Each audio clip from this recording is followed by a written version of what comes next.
Hello, I'm Chris. At some point during your driving test, you'll need to move off while parked close to another vehicle. This is known as an angled start. I'm going to show you how it's done in a manual car. You will need to be observant and have good clutch and steering control to avoid hitting the car in front, and so that you don't swing out across the road into the path of oncoming vehicles.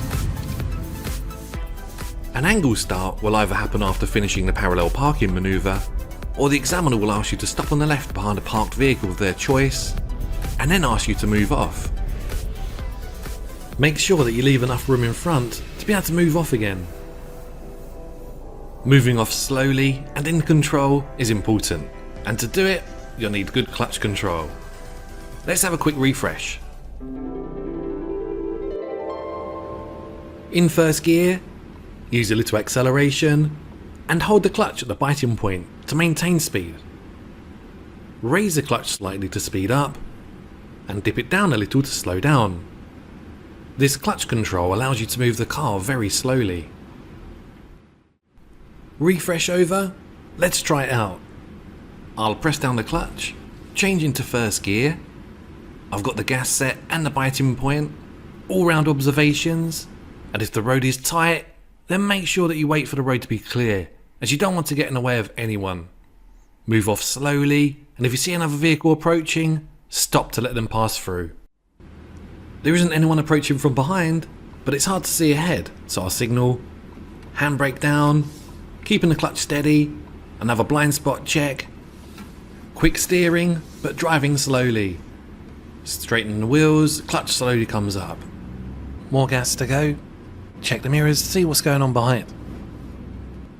Your examiner might ask you to pull up on the left just before a parked car, but leave enough room to move away again.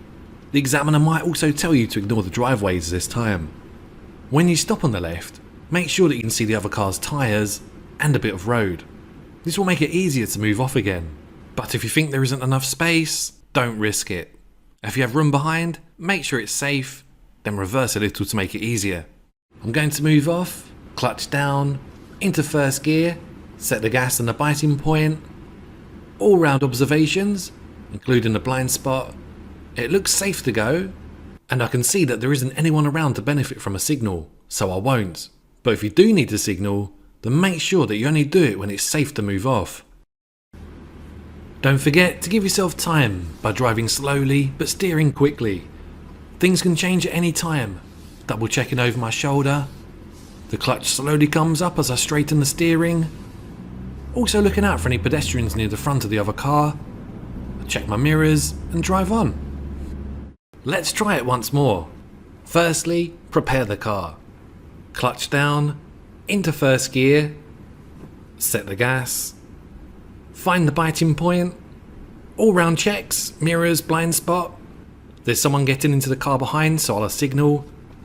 Handbrake down, clutch steady as I steer quickly right, then left, keep observing, then clutch up gently as I straighten the steering and check mirrors. Watch this video next if you want to know how to drive a manual car in stop-start traffic on a hill. Thanks a lot for watching, please like and subscribe, and bye for now.